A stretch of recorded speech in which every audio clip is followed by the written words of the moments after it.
Place right and sink out of our way. As you can see, I have a humble kitchen, which, you know, most people I think that are going to be viewing this has a humble kitchen also. So there's nothing, if you don't have it in your kitchen, then, oh, we're going to turn this down just a little bit. We just have the one pork chop left. There's nothing that I have here that you probably don't already have. That's another point of the whole show. And it, you know, you can go to my website, which is cookingwithheather.com, and you'll find other recipes on there. You'll find other episodes, and you'll see that we're really keeping it simple because not everybody has a meat thermometer, you know, and not everybody has all the things that it takes to actually cook some of these things. So, I mean, there's 100 cooking shows out there. There's Emerald, there's Rachel Ray, on the several of them. TV or Dinner and a Movie.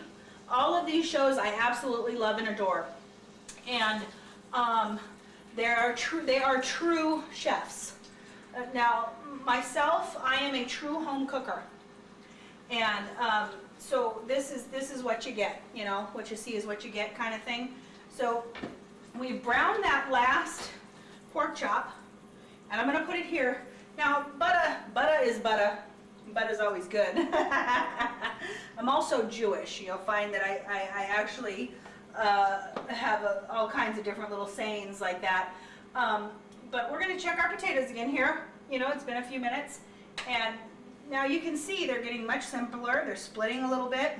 So those are going to be done in about, oh, probably 5 minutes. Okay. So now what I'm going to do is I'm going to use the same exact pot here, or this frying pan, that I used to brown the pork chops in. And as you can see, they're completely white on both sides. Now these would not be edible right now. They're too pink in the middle. But by the time we're done with them, they're going to be marvelous. Okay? But that's what you want them to look like before they go into the gravy. All right. So now we're going to do our gravy. So I'm going to turn my heat on here again. There we go. And now I don't make brown gravy. You know, you'd have to cook a whole lot of brown meat to get brown gravy. So I do it the old-fashioned way with a brown gravy packet. You can get, there's all different kinds. You know, there's the McCormick. I just really get brown gravy as brown gravy.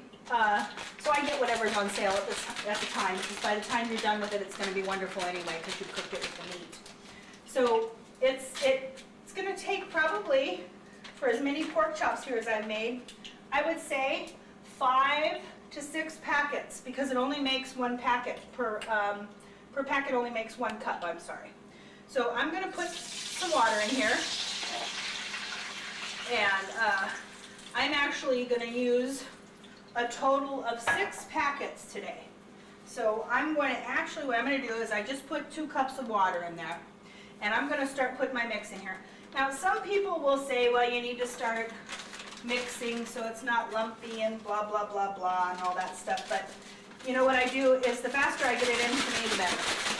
So I take 2 or 3 packets at a time, and I rip them all open and I get them in there. And then I do all the mixing of it. Because really, technically, by the time this is cooked, you know, it's cooked so much, there are no lumps in it. So, you know, we're going to get these packets in here. Again, it's just 1 cup of cold water per packet. But I know I'm already using 6 packets. Now, I've put 4 packets already in there that quick. And I'm going to start mixing it because it's already coming to a little bit of a simmer. And that's the only way you can really get lumps, is if you let it simmer too thick. Okay? I have 2 more packets to go, but I'm going to start adding my water now. Okay, as I'm mixing along, mixing along, mixing along. There we go, it's getting thinner and thinner. Now, this gravy may seem really thin to you at first, but after the time it's going to take to simmer and boil, it's going to thicken up really nice, and it's just going to be beautiful. So, you probably shouldn't do metal on Teflon like I'm doing there. Some people, you know, you can mix it first before you put it in there, but we're just going to do it this way. So I got 2 more packets I want to finish up with and add in here. Now, you can do your pork chops several ways. You can put them in, you can start them, say, in the morning and put them in the crock pot and let them cook all day while you're at work or whatnot. You put them on low, let them cook. You can put them on the stovetop like I'm doing right now. And when you have them on the stovetop like this, and you want them to be tender, you're going to want it to be on a simmer boil. So you're going to get all the gravy in here and you're going to bring it to a roiling boil first. And again, the best way to do that is to put a lid on it, believe it or not. Okay, so there we go. There's our gravy. And again, I'm going to show you here just so you have an idea of how thin this is going to be when you start. You see, it's very thin. It's just like water when you start. Now, as you simmer it, it's going to thicken up. Okay, so I have my gravy in the pot. I'm going to grab my lid and I'm going to put it on there real quick. And we're just going to give it a couple of minutes here, and it's going to start getting real hot. Put it on high. There we go. And let's get back to our potatoes. Okay, potatoes are almost done. The thing about potatoes is that you don't want them really mushy, and you don't want them too hard because then you're going to get lumpy potatoes. Now, some people like the lumps in there, and I don't use a blender. What I do use is a potato masher, and I use a hand masher because I don't usually make that much. So, plus I can get it to the consistency I want. Potatoes are very funny, and that's the one thing I've learned over the years. So now we've got our, you can start to see here that the gravy is beginning to boil right there in the center. And that's just enough to actually put our pork chops in. So let's do that. You're just going to throw them in here without trying to splatter yourself too much. Probably tongs are probably better than a fork because then you can just kind of lay them wherever you want and you don't have to unstick them. I'm just lazy. I don't want to do that many dishes. So here we go.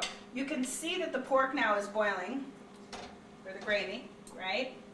And we're going to put them in there. Now, in order to get these guys tender quickly, we're going to want to keep that little rolling boil going, however you have to do that, okay? So basically, you don't want them to boil too much because you don't want the gravy to burn, right? So you want a nice medium boil. Not too high, not quite a simmer, but probably like a light simmer, you know? This right now is a little bit too high because we have it on high. We'll just put those things in the sink if you just want to wash those later.